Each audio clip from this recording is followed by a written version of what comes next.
In tonight's special assignment, meeting a decorated veteran is a big honor, but what if those medals and ribbons are fake? Stolen valor happens more than you think. John Mino has the story you'll see only on NBC 26.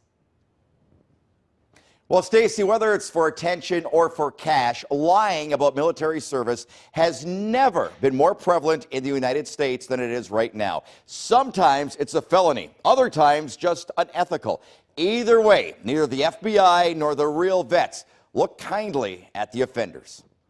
This is an FBI evidence room of sorts. Legitimate-looking military awards and uniforms taken from imposters. When you consider the sacrifices that have been made over the years, particularly with our combat veterans, many of those who have never were able to return home, the notion that this is somehow a victimless crime is absurd. Some of the evidence almost comical, such as phony diplomas from elite training courses. Special Forces Q course, graduation certificate that he clearly had just printed off the internet. I mean, looking at it, there's even misspelled words, like soldiers misspelled. Some of the reasons for being a phony? Maybe you're trying to impress a girl or try to get a free drink or a pat on the back. But the most serious, using it to basically steal money.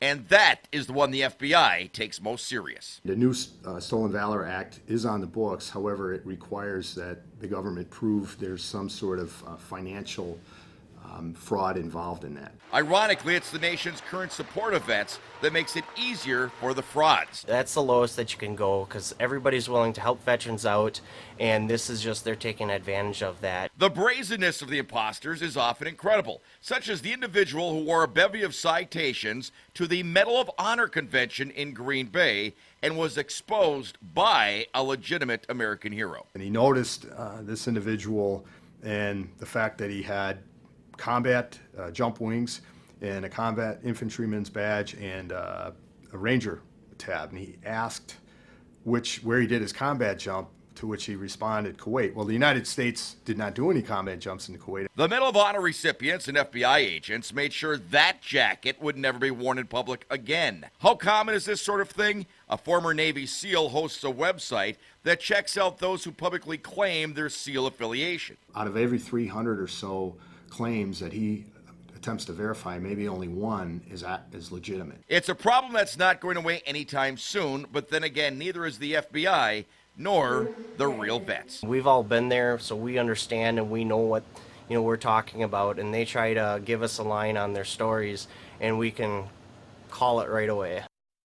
Just unbelievable. They've been through so much, the horrors of war, to have somebody impose I don't care if it's a patch, I don't care if it's a medal, I don't care what it is. They paid a price for that. They sacrificed for that. They paid a price. These people are stealing that. And one of the reasons the FBI looks so closely at it, even if it doesn't turn out to be a felony, just by the fact that they're carrying themselves off as somebody else, there's always that chance they're using that for financial gain. And it's surprising, they said, how many times the people they find as imposters got something else in their background that gets looked into. Let me tell you something, it's not worth it. Right, and they could go to prison for this. They could go to prison, yes. All right, thanks, John. You bet. Now, if you want to learn more about Stolen Valor, Jerry Mullen will be doing a live interview tomorrow on Wisconsin Tonight, which airs at 6:30 on NBC 26. If you have a question you'd like to ask, you can post it to our NBC 26 Facebook page.